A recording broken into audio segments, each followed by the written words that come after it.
Hey everyone, Brendan Snyder here. How are you? Thanks so much for joining me and welcome to another episode of New Music Finds, where I like to collect together all the different things that I've purchased over the past week and present it to you. I get it from different places like my local record store, which I hit up and had some amazing scores. Also get it online like eBay, tons of stuff from there this particular time.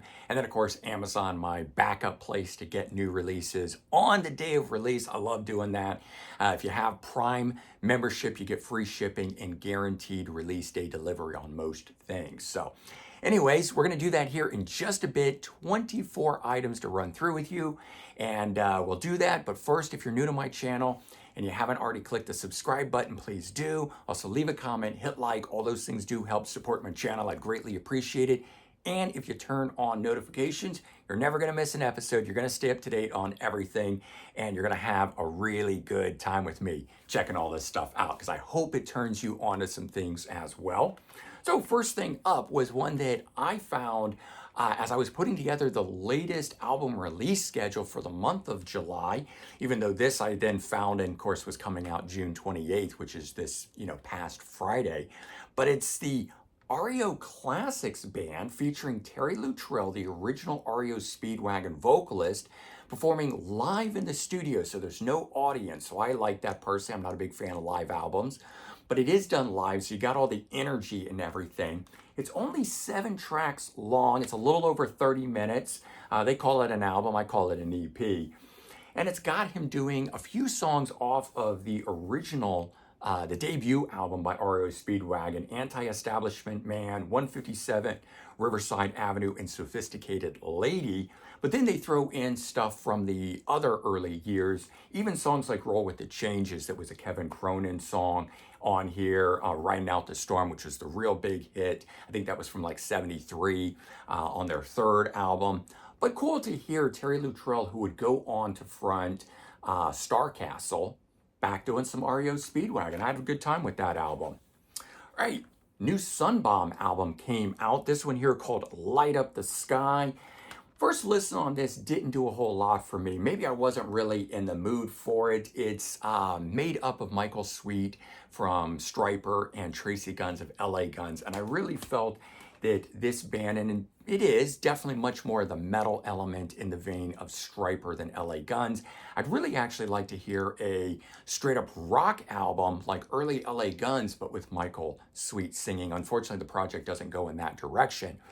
But I have to say, upon the second listen and later listens, I actually really warmed up to it a lot more, because I had enjoyed the first one. Again, the first one I didn't think I was going to like, and then it surprised me. So I went ahead and I got this one, and then I was a little let down by it upon first listen. So if you kind of felt like me, make sure to give it another listen, give it another chance in case it warms up, for you the way that it did for me. I have to say, songs number 3 and 4 immediately, once I heard those, I was really grooving on this thing. And I would say, give a shot if you were passing it by for one reason or the other, and it might surprise you. Okay, we've got Shark Island and their release, Memento Mori. I keep screwing that name up. That's why I had to stop and look at it and make sure I was going to say it right to you guys. Live album. And it's got 21 tracks, although there's an intro, so really 20 songs on here. Shark Island was one of those bands that kind of ran under the radar, part of the glam metal scene, had a song called Paris is Calling that was a minor hit, but it was their big hit. And the vocalist, Richard Black, would go on to front Contraband, which was the band that had Cher Peterson of Vixen in it, Bobby Blotzer from Rat, Michael Shankar from MSG, UFO playing on it, and I'm missing one other person I know, but they created a super group that was very short-lived, but a lot of people, if you're like me, grew up with it in that era, loved Contraband. I would have loved to have had some more stuff by them. And that's where Richard Black, I knew him from. I didn't know him from Shark Island. I had bought that album because of Michael Shankar and Bobby Blotzer being in the lineup. And Tracy Guns was in it. That was the other person I was missing. So, I mean, killer lineup. But anyway, if you like Contraband, check out Shark Island is where I was going with that. Okay, and I haven't opened this one yet, but the Neil Young album, it's called Early Days, And it was an album worth of material recorded in 69, but all the stuff would later turn up on 3 future albums by Neil Young. This was just the early recordings of it, and it's just cool to hear those versions before they got reworked for the albums and stuff. And I always like to listen to them as sort of the what if. What if he had put this album out in 1969 when it was recorded as his first release? Would he be any bigger? Would this be the classic release as opposed to Everybody Knows This Is Nowhere and After the Gold Rush and Deja Vu by CSNY, which were the albums that these songs later turned up on? But I have streamed the album. It's really good. I like it. I just haven't peeled the plastic off of my copy here at home until I'm ready to dive into it, which I will be soon enough. Okay, last week I showed you guys that I was getting into some Christian rock stuff. I've always had a little bit in my collection. And one of the bands that I decided to give a try on, Petra, really moved me. They moved me so much. I can show you all of these real quick. I went out and bought a whole slew of Petra stuff. All right, starting in 1982, the More Power to Ya album. These have been reissued by Girder Records, doing an amazing job on these. Once I saw these album covers, I was like, I've got to get this band. This is total 80s cheese, and I love it. If you're into 38 Special, Toto, even Journey, but the keyboard stuff that was in bands like 38 Special and Toto and stuff around the early 80s, man, this band has in spades. If they were not a Christian rock band, they would be one of the biggest bands around. I kid you not, when I listen to stuff out of the 80s, it boggles my mind that this band did not explode huge. All right, next one up is Not of This World, and they started doing this thing where they were putting the guitar on the album covers. There's these guitar spaceship things on the album cover. They didn't do it for this one here in 1984. That was in 83 before us. Beat the System. And then they returned to doing the guitar thing in 1986. I think I'm missing one album in between here, maybe. Back to the Street is this one. I think it's the live one that they put out in between in 85. But man, all of these are so good. I don't know that you would know anything on these. I could be completely wrong. I didn't know a single song from them, but just hearing the stuff. And I sort of look past the lyrical content of it, although it's not in your face and it's not shoved down your throat. So I can get behind that and I can listen to it. I mean, I love the idea of Christianity, or I should say the idea of Jesus Christ historically. As a historical figure and what transpired historically, that I like. The religious side of things, I'm not so big into. So I try to listen to it from a historical standpoint, and then I can get into it much better. It's to me no different than singing about anything else historically. Some bands sing about war, some bands sing about political figures, who knows what, just stuff that took place in different eras. Well, these guys are singing about a guy from 2,000 years ago. But it's all good stuff. This one, my favorite. This Means War, the first 2 tracks on here, which is the title track, This Means War, and then He Came, He Saw, He Conquered. Absolutely amazing, but I love the keyboards on this stuff. This is 1987. And then On Fire, 1988. But just look at the cheese on these album covers. I mean, come on. I'm saying that in the best way possible. I love this stuff. Okay, and I also bought their debut album from 1974, which sounds nothing like the 80s stuff. This is like if you like Lynyrd Skynyrd, go get this album. So this is a band that really changed with the times, which I think helped keep them relevant for 20 some years, in the Christian rock world. Reaching out to younger fans and spreading the word, which is what they really wanted to do. But this was just interesting because I had no idea there was Christian rock going back to 1974. So 50th anniversary for this album here. Got a bunch of these, almost all of these off of eBay. And I can't believe how fast the people got them to me, that I ordered them following that I got the Petra stuff that I did last Saturday. Just so you guys know, I often film this video, even though you see it Wednesday, I film every Sunday. I don't like to film during the week while I'm at work. Um, so I got this stuff on Saturday, I filmed on Sunday, then I ordered all of this stuff probably on Saturday night, Sunday, and it started arriving through the week. But here I am now filming this on a Sunday for you guys, and I got all these extra Petra albums. So really cool when shipping lines up and you're not waiting weeks and weeks for stuff. All right, I said I hit up a record store, and I went to one in the city, Academy Records. When I say the city, I mean New York City. That's where I work. I moved out to New Jersey, for those of you that are newer to my channel. So I've been here for the past 2 years, but I lived in New York City for 23 years, so I know where all the record stores are, and I still like to hit them up when I'm over in that area of the city. And I happen to be last week on Thursday, and I stopped by the record store, and I hadn't been in a really long time, probably a good 6 months or longer. So I found a ton of stuff. And this one I couldn't believe I found, because I've never actually seen a real copy of it. In fact, I didn't even know it existed until I bought the Whitesnake box set that had it. But Whitesnake 1987 versions, an EP that had come out in Japan. So this is a Japanese EP. It was $5.99. So while I already have this material, I don't have a standalone copy of it like this. And I love my jewel cases, so that in and of itself. But I could only imagine having gotten this back in the day. And if I'd even known it had existed, I would have tracked this down years ago. But it had a new recording of Here I Go Again, which then had Vivian Campbell playing on it, which was cool. Standing in the Shadows, which was a remix version. Looking for Love, which was previously unreleased at the time, but would later come out on the 1994 Greatest Hits package. And You're Gonna Break My Heart Again, also an unreleased song that would later come out on that Greatest Hits package. And Need Your Love So Bad remix. All of them, though, sounding absolutely fantastic. A great companion piece to the 1987 self-titled album that is such a big one. All right, another Japanese release that I found, Praying Mantis, Forever in Time. New wave of British heavy metal band that only made one album back in like 80, 81, and then jump ahead to the very early 90s, reform, and have continued to this day, but still sound like a band that comes out of the early 1980s. Found this, the Richie Furay Band.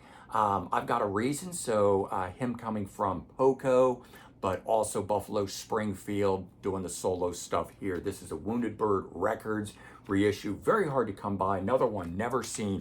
And so far, these are first three right away. Never even seen these available and always wanted them. And this one here, funniest story, but yet what a kick in the ass. I had recently was listening to Tom Petty, and then was listening to Traveling Wilburys, and then because of that, Roy Orbison being in that band, off into Roy Orbison.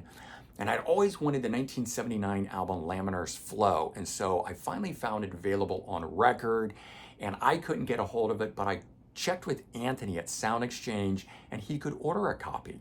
So he put a copy on order. Then he leaves for vacation. And what happens a few days after he leaves for vacation and it's too late to cancel it? I found it on CD, which is the way I wanted it in the first place. And I couldn't find a copy of this. And now I've got it, and I've got the record on order. Now, when he comes back, I'm going to see if it's not too late to cancel, because if it hasn't shipped, he could probably cancel it for me. And I know he'll be understanding and do that. But if it's already coming, I'm going to buy it, because I'm certainly not going to stick Anthony with it. But that's just the nature of these. Hasn't that happened to you? You shell out big bucks for something on eBay because you've never seen it. And then a week or two later, you find it for a few bucks and you're kicking yourself because you're like, ah. Well, that happened with this Roy Orbison album, but I ended up really liking it because it's a very disco flavored album. Very outside of his wheelhouse, but very inside my wheelhouse. And I found this. I've never seen a standalone copy of this. Beach Boys L.A. or Light album. Not my favorite of theirs, but I always love the album cover. It's 1979. And I just like those albums that are on the cusp of the disco thing, where they're rock bands trying to be part of the disco thing, but they're not quite. And I always enjoyed those albums. They're usually considered the worst albums by these bands, but for some of us, we seem to like them best, like Kiss Dynasty. That's what that album is. It is their disco-infused rock album, and I love that one by Kiss. The Turtles, You Baby. I was getting into them a while back and had a greatest hits, but didn't pick up any standalone albums because they were so much money. And I found this one here and it was perfect. They were a great garage band. And I'd always wanted this in my collection. Never came across a copy of it. I'd seen I take that back. I'd seen a couple reissues and I didn't like the album artwork. I wanted this particular copy of it because it's so reminiscent of the Beatles.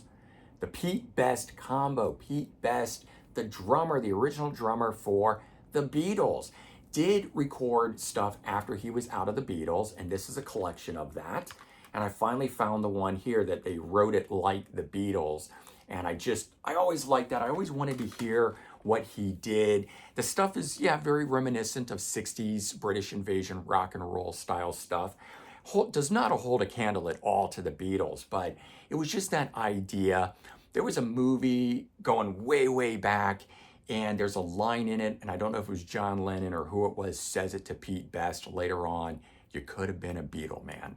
And I don't know why. That line is always stuck in my head, and I've always thought about that. Man, the guy is replaced sort of on the eve of their success, and what did he have to endure and watch how big the band got and him not being able to be part of it? And I always thought that must have been a real heartbreaking thing for him. And I'm still glad he got his shot and he got to record and he got to make albums, even though it ran under the radar and it didn't really do anything. And it's just only a little, curio for us, Beatles fans and stuff. But, I got a bleeding heart for artists like that, the guys that almost made it. All right, here's this next one that I really wanted back in 2023 when Vandenberg put out their brand new album with their new lead singer, Mats Levin, who's been around for a really long time. I know he sang for Yngwie Malmsteen Band and a number of other groups, but his stuff is really hard to come by. And I found this 2019 album called Sky Blood, and I really wanted it, but it was out of print already. Really expensive on eBay, and so I found a brand new sealed copy. I mean, talk about all the killer finds that I made at Academy Records. They just did me up right. Really good stuff. It's modern metal. Track number 3, The Not Forgotten. It was the single and video that they made for it. Check that out. Really good stuff. And then I found this. I think this is the third album from Camouflage. I really like the debut and the single, The 10 Commandments. This one here, not as much of that synth-laden sound from the 80s. This is more kind of straight rock of the early 90s. I think this is like 1991 release. Maybe this is even the 4th album, but I'm not sure if it's the 3rd or the 4th. But not at all like what I remember them being. But I saw this. It's on Atlantic Records. I had to grab it, put it in. But, it'll be one of those things that I'll get around to. And at a certain time, I'll be in the right mood for it. All right, so we're going to wrap up with 4 more things here. I found a reissue. Well, this actually I think is technically considered new, but this band Cherry Street has had stuff out. They didn't get signed until 1993, so after the glam metal boom and everything. But they were a band that was trying to make it back on the Sunset Strip and stuff like that, that never quite did.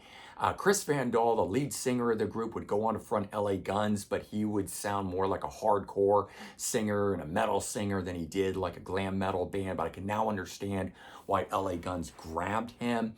Tom Mathers would go on to start Paris Records, and I knew him from that before I ever knew he had a band. And I've got their album Monroe, but always been hard to come across the stuff. This is a bunch of demos that they saw getting bootlegged and have eventually released a copy of. So I was glad to get a hold of this and listen to it and really enjoyed it. If you want some, very much under the radar, obscure glam metal, check out Cherry Street. And then I found out that I was missing one Ringo Starr album, Bad Boy, that I didn't realize I was missing. And so I tracked it down and said, well, geez, I got to pick this up. And this is one that sort of, again, I think this is 1979, and it's, a disco-infused rock album. Ringo's very much one of those artists that has always moved around with the sounds and styles of the day, trying to stay relevant and hip. And it doesn't always work for him, and it didn't really work here. Well, it actually didn't work at all. But the sound of the record, listening to it today, I enjoy his vocals. So to me, it doesn't really matter what style he's playing in, because I really just enjoy Ringo Starr. And this is just another really good album. It's on Epic Records, and there was a TV show that went along with it at the time that also didn't do very good in the ratings. So cool little story and everything behind it, but I was glad to track it down. And this one here being an Epic Records release, so not a reissue, but an original one, and I liked that. Speaking about Petra and Christian rock bands, one of my favorites that I had in my collection was a band called Holy Soldier, and I found their second album, Last Train, and I always really liked them, so finding this was really glad. And I didn't know they had another album, so this was just when I got into them, I pulled all the stuff out that I had, and I looked up and I go, wow, I didn't know they had another album. So I tracked it down, and this was an eBay purchase that I was glad to make. And then also from last week, I talked about Russ Ballard, and I had ordered this 3-for on one, well, actually it's on 2 discs, but 3 albums on 2 discs, and it's his first 3 albums. So you get the self-titled debut, Winning, which I know was a hit song for him in and of itself, and then At the Third Stroke, the 3rd album. This was a comp that came out in 2013 on the BGO label, and I get to add that to the collection. Russ Ballard being one of the key songs that he wrote that I always knew and loved was Since You've Been Gone, made famous by Rainbow, but lots and lots of songs like that he did in his early days would later get re-recorded by other artists. And so I've been tracking down the original stuff that Russ Ballard did to get those hits. And there you go. That's 24 CDs that I picked up this past week. I hope you guys enjoyed seeing this. I hope you found some cool things within this to maybe search out for yourself. And all in all, I also hope you guys got some cool stuff from this past week. Let me know what you got. And take care. Have a good one. And I'll talk to you real soon. Bye-bye.